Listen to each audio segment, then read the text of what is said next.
बच्चों, board exam बहुत करीब है, समय हमारे पास बहुत कम है, हम बहुत परेशान हैं।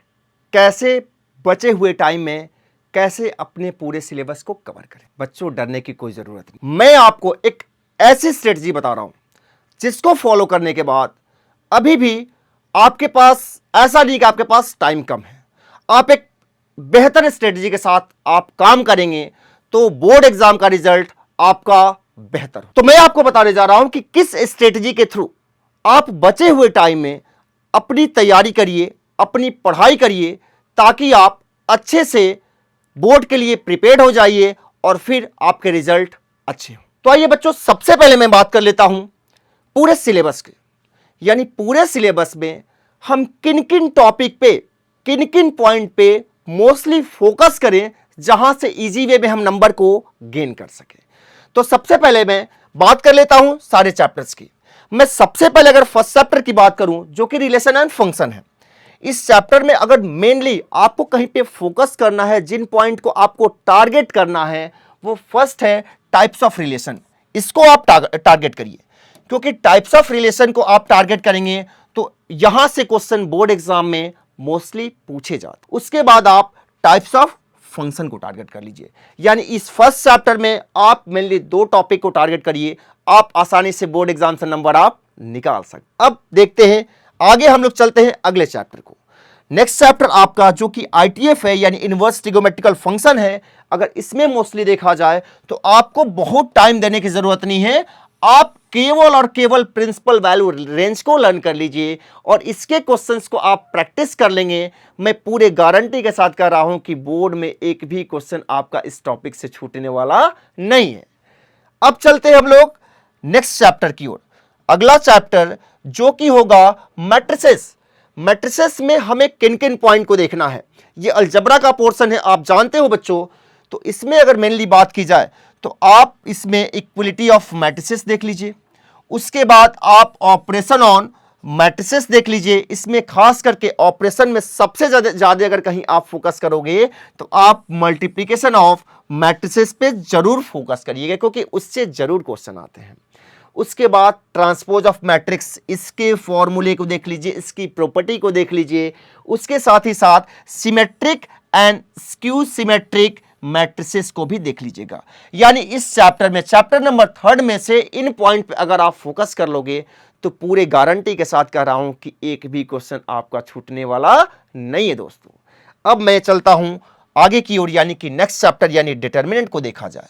इस डिटरमिनेंट की अगर मैं बात करूं, चैप्टर नंबर 4 की बात करूं, तो इसमें मेनली आपको यह सीखना है कि how to find determinant of square matrices, यानी कि हम डिटरमिनेंट फाइंड कैसे कर सकते हैं। आपके सामने स्पेशली ऑर्डर 2 मैट्रिक्स का डिटरमिनेंट, आपको मिस ऑर्डर 2 का डिटरमिनेंट फाइंड करने को आएगा और ऑर्डर 3 का आएगा, तो उसको आप जरा देख लीजिएगा। उसके साथ ही साथ आप माइनस एंड कोफैक्टर्स को जरूर देखिएगा। This is the important point.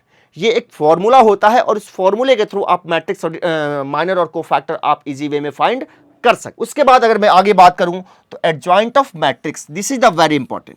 इससे रिलेटेड एमसीक्यू भी आते हैं, इससे रिलेटेड ऑर्डर 3 के मैट्रिक्स भी आ जाते हैं। यानी ये क्वेश्चन थोड़ा सा मीन्स ज़्यादा वेटेज वाला होता है, लॉन्ग टाइप क्वेश्चन आ जाता है, इसलिए आप एडजॉइंट ऑफ मैट्रिक्स को जरूर देखिएगा। और एडजॉइंट ऑफ मैट्रिक्स को अगर आप देखिएगा तो इनके प्रॉपर्टी को जरूर लर्न कर लीजिएगा। उसके साथ ही साथ आप इनवर्स फाइंड करना, अगर आपको एडजॉइंट ऑफ मीन्स आप इनवर्स ऑफ मैट्रिक्स कैसे फाइंड किया जाता है, इसको आप जरूर सीख लीजिएगा।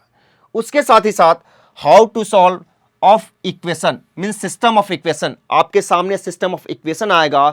सिस्टम ऑफ इक्वेशन से एक क्वेश्चन आने की पॉसिबिलिटी ज्यादा होती है, यानी एक क्वेश्चन आता है और क्वेश्चन लॉन्ग टाइप में आता है। इसलिए ये जो लास्ट वाला पोर्शन है, लास्ट वाला जो पॉइंट टॉपिक है, इसको भी आप जरूर पढ़िएगा। तो इस तरह इतने पॉइंट्स को पढ़ करके आपके अपने स्टार्टिंग के 4 चैप्टर्स यानी 4 चैप्टर्स को आप बहुत ही बेहतरीन ढंग से आप कवर कर सकते। अब मैं मूव करता हूं, अब चलते हैं कैलकुलस की ओर। कैलकुलस में सबसे पहले हम कंटिन्यूटी को देखते हैं कि कंटिन्यूटी में हम कहां पे फोकस करें, कहां पे टारगेट करें, ताकि हम इजी वे में बोर्ड एग्जाम में बेहतर तरीके से परफॉर्म कर पाए। तो अगर मैं कंटिन्यूटी की बात कर लूं तो बच्चों इसमें आप कॉन्सेप्ट ऑफ लिमिट पे सबसे अधिक फोकस करिएगा। अगर आपको कॉन्सेप्ट ऑफ लिमिट आता है तो कंटिन्यूटी के क्वेश्चन आपसे बच नहीं पाएगा। एक क्वेश्चन इसके आने की उम्मीद होता है, ठीक है। उसके साथ ही साथ find the value of constant, find the value of constant, एक कंटिन्यूटी से क्वेश्चन आता है, वो दिया रहता है कि this function is continuous at that point, then find the value of constant के। ये बड़ी पॉपुलर क्वेश्चन है, ये बोर्ड का फेवरेट क्वेश्चन है। कंटिन्यूटी से अगर बोर्ड क्वेश्चन पूछता है तो उस क्वेश्चन के आने की प्रोबेबिलिटी सबसे ज्यादा होती है। इसलिए आप इन दो टॉपिक को क्लियर करिए, कंटिन्यूटी के क्वेश्चन आपसे छूट नहीं पाएंगे। अब हम लोग मूव करते हैं डेरिवेटिव की ओर, डिफरेंशिएबिलिटी की ओर मूव करते हैं। इसमें जरा देखें कि हमें किन किन टॉपिक को अगर हम टारगेट करें तो हम बोर्ड एग्जाम में अच्छे से अच्छा नंबर यानी कि 90+ नंबर गेन कर पाए। कैलकुलस चल रहा है बच्चों, घबराना नहीं है, पेशेंस रखना है, कॉन्फिडेंट बनना है, ठीक है। डिफरेंशिएबिलिटी की बात करें तो सबसे इंपॉर्टेंट पॉइंट इसमें यह होगा कि आप जो स्टैंडर्ड फॉर्मूले हैं इसको रिवाइज करिए, इसको रिवाइज करिए, ये आपके जुबान पे होना चाहिए, ठीक है। उसके साथ ही साथ आपको parametric form means parametric form और लॉगरिथमिक डिफरेंशिएशन, इसको आप जरूर टारगेट करिएगा, क्योंकि बोर्ड का सबसे फेवरेट क्वेश्चन यही दो टॉपिक से क्वेश्चन आते हैं। अक्सर आप प्रीवियस मींस PYQs अगर आप देखोगे तो डिफरेंशिएबिलिटी में स्पेशली पैरामीट्रिक फॉर्म के क्वेश्चन, यानी जैसे दे दिया x इज इक्वल टू क्या दे दिया sin t और y is equal to cos t और क्या दिया फाइंड dy बाई dx, तो ये क्या है, ये पैरामीट्रिक फॉर्म है। लॉगरिथमिक डिफरेंशिएशन, फंक्शन का पावर फंक्शन, जैसे आपको दे दिया y is equal to sin x raise to the power cos x, क्या आप उसको डिफरेंशिएट करिए।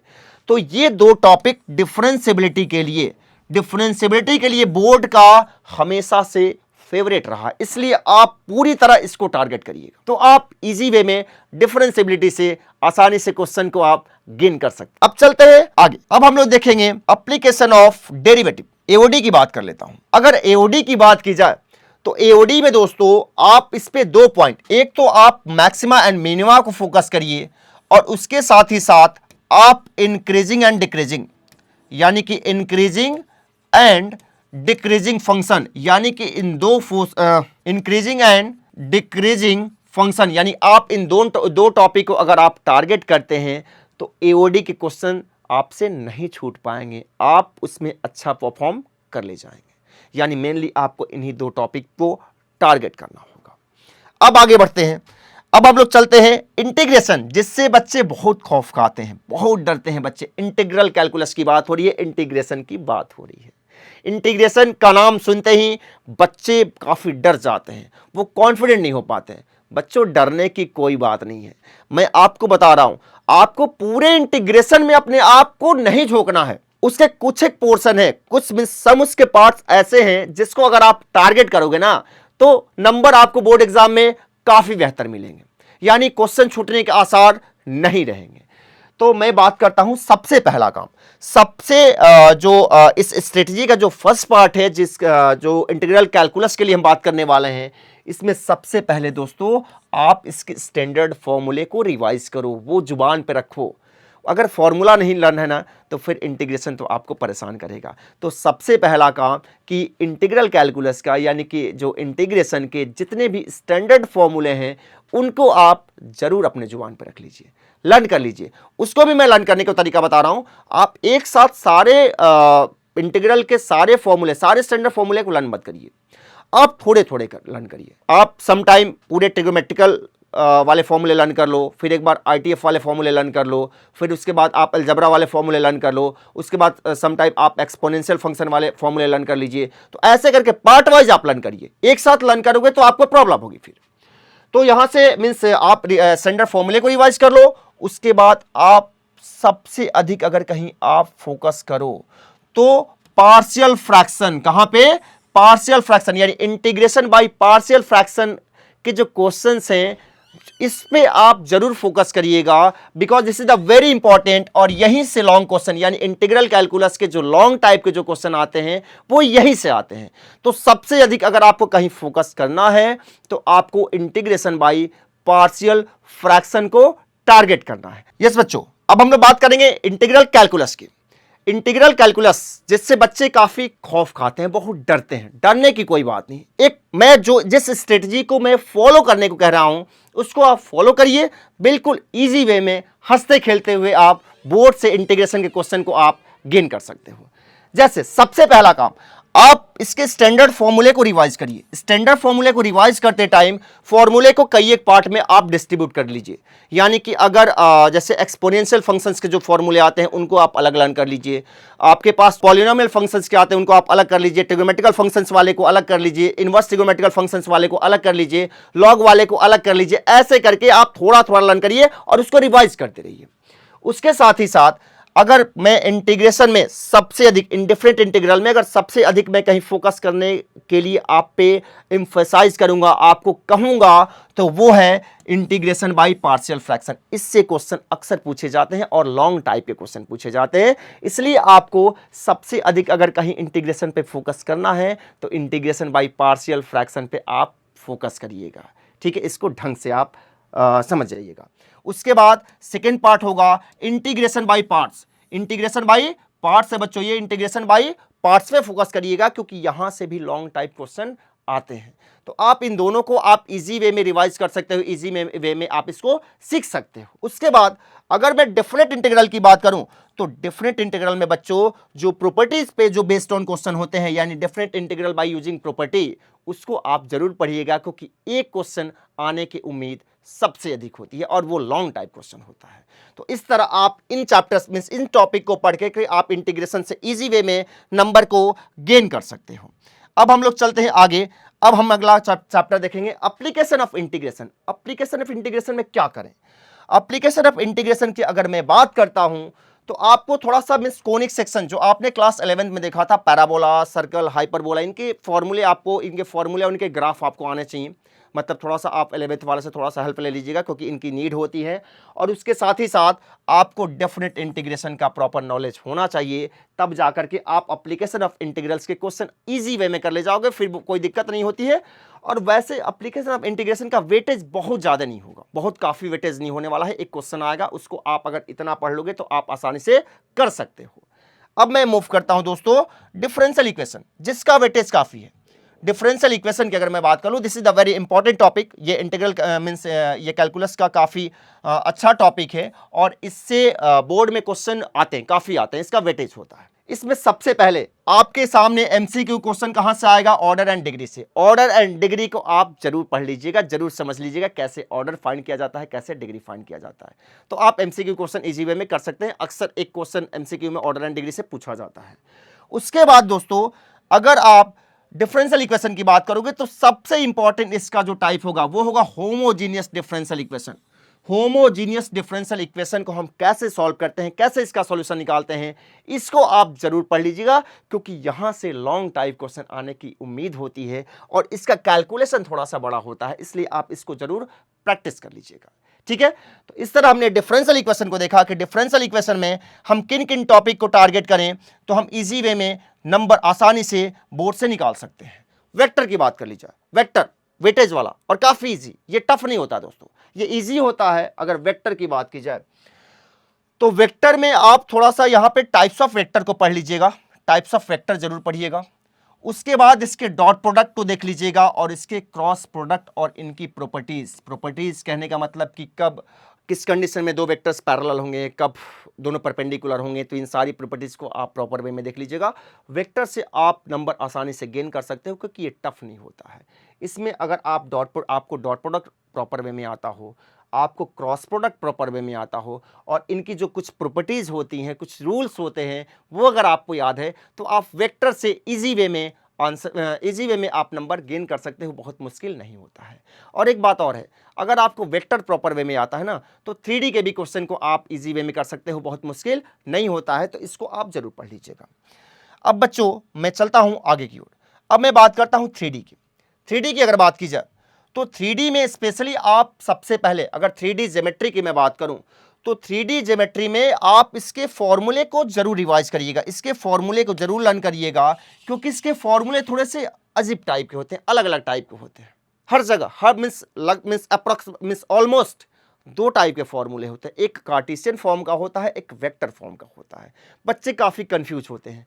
तो आप 3D के जितने भी फॉर्मूले हैं उनका एक फॉर्मूला सेट बना करके आप उसको इजी वे में लर्न कर लीजिए। फॉर्मूला बेस्ड क्वेश्चन आते हैं 3D से, आप इजी वे में वहां से नंबर गेन कर सकते हैं, आपको प्रॉब्लम होने वाली नहीं है। तो आप फॉर्मूला जरूर रिवाइज करिए।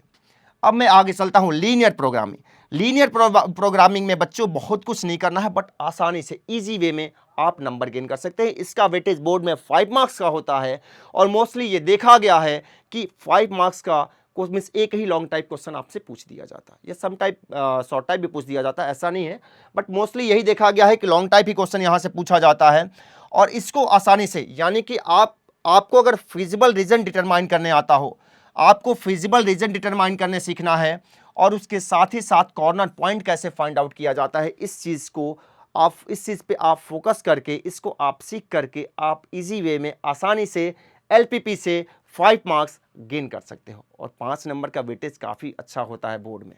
क्लास 12th में हो आप, 5 मार्क्स काफ़ी अच्छे मार्क्स होते हैं। तो बच्चों इसको पढ़ के आप इजी वे में आप मीन्स यहाँ से नंबर को गेन कर सकते हो।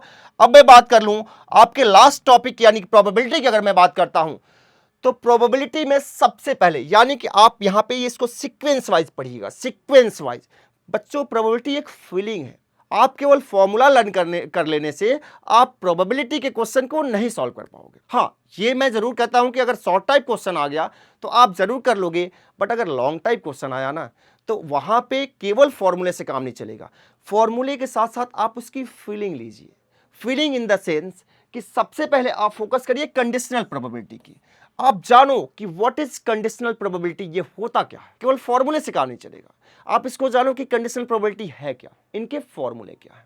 इनको पढ़ने के बाद आप आ जाओ इंडिपेंडेंट इवेंट, यानी कि कौन सा दो इवेंट इंडिपेंडेंट इवेंट होता है और इसकी प्रॉपर्टी क्या है, इसकी क्राइटेरिया क्या है, इसको आप जानो। इसको जानने के बाद बच्चों आप बेस थ्योरम की प्रॉपर फीलिंग लीजिए, प्रॉपरली फीलिंग लीजिए, केवल फॉर्मूला नहीं, उसकी फीलिंग लीजिए कि किस कंडीशन में, किस क्वेश्चन में हम बेस थ्योरम को यूज करेंगे। ठीक है, उसके साथ ही साथ आप लास्ट में थ्योरम ऑफ टोटल प्रोबेबिलिटी को भी, इसकी भी आप फीलिंग लीजिए, इसको अच्छे से पढ़िए, समझिए, फॉर्मूला लर्न कर लीजिए और तब जाके आप इसके क्वेश्चन को प्रैक्टिस कर लीजिए, तो आप प्रोबेबिलिटी के क्वेश्चन को इजी वे में कर पाएंगे। तो इस तरह बच्चों आप अपने पूरे सिलेबस में इन मेन टॉपिक्स को, इन टॉपिक्स को अगर आप कवर करते हो, जिसको मैंने अपने स्ट्रेटजी में आपको बताया, तो आपका परफॉर्मेंस बोर्ड में काफ़ी अच्छा रहेगा। ठीक है, अब आगे हम लोग कुछ बात कर लेते हैं। आगे मैं बात कर लेता हूं, आप इसके साथ ही साथ इन क्वेश्चंस को, मींस इस टॉपिक को पढ़ने के साथ ही साथ आप प्रीवियस ईयर क्वेश्चंस को सॉल्व करिए, means solve previous year questions and sample papers. आप इस पे जरूर आप फोकस कर लीजिए, क्योंकि ये मींस जनवरी चल रहा है और आपके पास जो बचे हुए टाइम है ना, ये टाइम सही मायने में अगर देखा जाए तो PYQ और सैंपल पेपर करने के लिए है। अगर आप इनको कर लेते हैं तो आप बढ़िया परफॉर्म कर ले जाएंगे। मैं अगर PYQ की बात करूं तो PYQ में आप बेसिकली आप चैप्टर वाइज क्वेश्चन को सॉल्व करिए, एक साथ नहीं, पहले आप चैप्टर वाइज हर एक चैप्टर्स के क्वेश्चंस को उसमें से, यानी कि अपने PYQ में से आप सेलेक्ट करके उसको आप सॉल्व करिए। ठीक है, उसके साथ ही साथ आप सैंपल पेपर भी जरूर सॉल्व करिए, इससे आपका टाइम मैनेजमेंट एग्जाम के लिए वो काफ़ी मैनेज होगा। ठीक है, इस पे आप कमांड कर ले जाएंगे। उसके बाद क्या है कि आप रिवीजन करते रहिए, अगेन एंड अगेन रिवाइज करते रहिए। रिवीजन के लिए मैं आपको एक बात और जरूर कहूंगा कि रिवीजन के लिए आप अपने रेफरेंस बुक को फोकस मत करिए, क्योंकि आपके पास टाइम कम है, आप चीज़ों को पढ़ लिए हैं। आप खास करके NCERT को फोकस करिए और उसमें जो क्वेश्चन है उसको आप सॉल्व करिए। उसके साथ ही साथ आप PYQ जरूर करते रहिए। उसके साथ ही साथ आप ये मत सोचिए, ये अपने ऊपर ये बोझ मत बनने दीजिए, आप don't think maths is too tough. आप ये बिल्कुल मत सोचिए बोर्ड में मैथ्स में नंबर गेन करना बहुत आसान काम होता है, बिल्कुल आसान होता है बच्चों, बहुत मुश्किल नहीं होता है। आप अपने कॉन्फिडेंस लेवल को हाई रखिए, उसको गिरने मत दीजिए। ठीक है, उसके साथ ही साथ प्रैक्टिस एंड प्रैक्टिस, यानी कि अब समय है किसका, प्रैक्टिस एंड प्रैक्टिस का। आप प्रैक्टिस करते रहिए, जितना अधिक आप बच्चों प्रैक्टिस करोगे उतना अधिक आप शार्प होगे और उतना आप आसानी से बोर्ड एग्जाम में अच्छा परफॉर्म कर पाओगे। तो ठीक है बच्चों, इन्हीं स्ट्रेटेजी के साथ आप अपनी तैयारी को जारी रखिए। मैं आपके साथ आपके हेल्प के लिए बना रहूंगा। आप हमारे चैनल को जरूर सब्सक्राइब करिए। Thank you.